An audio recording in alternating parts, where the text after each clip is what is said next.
හරි ළමයි. අද අපි කතා කරන්න යන්නේ 11 වසරේ පාඩමක් වන තාපය පාඩමේ පොඩි කොටසක් ගැන. අනු මේ තාපය පාඩම ගැන කතා කරද්දී අපි දැනගන්න ඕන උෂ්ණත්වය ගැන. අනේ ළමයි උෂ්ණත්වය කියලා කියන්නේ කිසියම් වස්තුවක පවතින අංශුවල මධ්‍යන්න චාලක ශක්තිය පිළිබඳ මිනුමක්. හරි. එන කටේ කියන්න මොකක්ද උෂ්ණත්වය කියන්නේ? උෂ්ණත්වය කියන්නේ කිසියම් වස්තුවක පවතින අංශුවල මධ්‍යන්න චාලක ශක්තිය පිළිබඳ මිනුමක්. right. ඕක තමයි උෂ්ණත්වය කියන්නේ. එතකොට මේ උෂ්ණත්වය මැනීම ගැන කතා කරද්දී අනේ උෂ්ණත්වය මැනීමට ප්‍රධාන ඒකක තුනක් අපි භාවිතා කරනවා. එක ඒකකයක් තමයි සෙල්සියස් අංශක. අනිත් ඒකකය ෆැරන්හයිට් අංශක. ඊළඟ ඒකකය කෙල්වින්. අහන්නකෝ. දැන් උෂ්ණත්වය මයින්නේ ඒකක තුනක් තියෙනවා කිව්වනේ. අනේ මෙන්න මේ වගේ ඒකක තුනක් තිබ්බට උෂ්ණත්වය මැනීමට ගන්න සම්මත ඒකකය මොකක්ද? සෙල්සියස් අංශකද? නෑ මොකක්ද? කෙල්වින් තමයි උෂ්ණත්වය මයින්න සම්මත ඒකකය. දැන් අහන්නකෝ සාමාන්‍යයෙන් දුර මයින්න මීටර්, සෙන්ටිමීටර්, කිලෝමීටර් වගේ ඒකක තියෙනවානේ. ඔය අතරින් දුර මයින්න සම්මත ඒකකය මොකක්ද? මීටර්නේ. ආන් ඒ වගේ උෂ්ණත්වය මයින්න සම්මත ඒකකය මොකක්ද? කෙල්වින්. right. එතකොට මේ පාඩමේ අපි දැනගන්න ඕන පොඩි කතා කීපයක් තියෙනවා.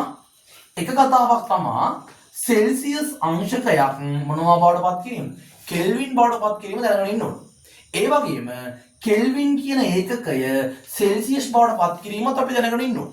හරි. එහෙනම් මට කියන්න මොකද්ද උෂ්ණත්වය කියන්නේ? මොකද්ද උෂ්ණත්වය කියන්නේ? කිසියම් වස්තුවක පවතින අංශුවල මධ්‍යන්න චාලක ශක්තිය පිළිබඳ මිනුමක්. ඊළඟට උෂ්ණත්වය මෙහෙමකට ගන්න ඒකක කීයක් තිබ්බද? තුනක් තිබ්බා. එකක් තමයි සෙල්සියස් අංශක, ෆැරන්හයිට් අංශක, කෙල්වින්. මේ ඒකක තුنين සම්මත ඒකකය මොකද්ද? SI ඒකකය මොකද්ද? ඒ අන්තර්ජාතික වශයෙන් සම්මත කරගත්ත ඒකකය මොකක්ද? කෙල්වින් වෙනවා. ඊළඟට මේ පාඩම මොනවද දැනගන්න ඕනද? ඔය එකක් තමයි සෙල්සියස් අංශකයක් කෙල්වින් කරන දැනගන්නත් ඕන. කෙල්වින් කියන පරිමාණය සෙල්සියස් කරන දැනගන්නත් ඕන. අනේ ළමයි කතාව මෙච්චරයි. සාමාන්‍යයෙන් අපිට මෙන්න මේ වගේ සෙල්සියස් උෂ්ණත්වය දීලා තිබ්බොත් මේකාව කෙල්වින් කරන්න අපි මෙන්න මේ සෙල්සියස් අගයට කීයක් එකතු කරනවද? 273ක් එකතු කරනවා. එහෙනම් මට කියන්න මේ වගේ සෙල්සියස් උෂ්ණත්වයකට 273ක් එකතු කරලා ඒක මොකක් බවටපත් කරගන්නවද? කෙල්වින් අගයක් බවටපත් කරගන්නවා. ඊළඟට මේ වගේ තියෙන කෙල්වින් අගයකින් 273ක් අඩු කරලා මට ඒක මොකක් කරගන්න පුළුවන්ද? සෙල්සියස් අංශකයක් බවට පත් කරගන්න පුළුවන්. එහෙනම් මට කියන්න කෙල්වින් අගයක් බවට පත් කරගන්නේ කොහොමද? ඔය සෙල්සියස් අගයට 273ක් එකතු කරනවා. ඊළඟට ඒ දීලා තියෙන කෙල්වින් අගයෙන් 273ක් අඩු කරොත් ඒක මොකක් බවට පත් කරනවද? සෙල්සියස් අගයක් බවට පත් කරනවා. එතකොට මට කියන්න මම ඔයාලට දෙනවා සෙල්සියස් අංශක 27 කෙල්වින් බවට පත් කරන්න කියලා. සෙල්සියස් අංශක 27 කෙල්වින් බවට පත් කරන්න කියලා දෙනවා. එතකොට මොකද කරන්නේ?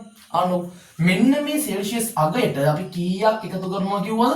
273ක් එකතු කරනවා කිව්වා. අනේ මට කියන්න 273ට 27ක් එකතු කරොත් උත්තරේ කීයක් වෙනවද?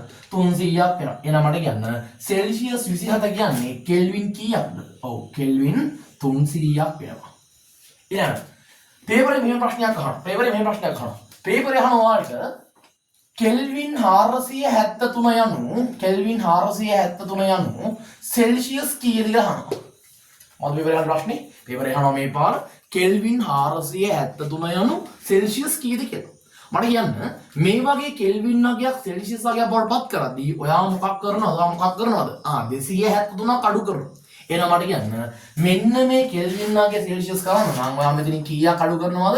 273ක් අඩු කරනවා. අනේ දැන් මට කියන්න 473න් 273 ගියා කියන්නේ උත්තරේ කීයද?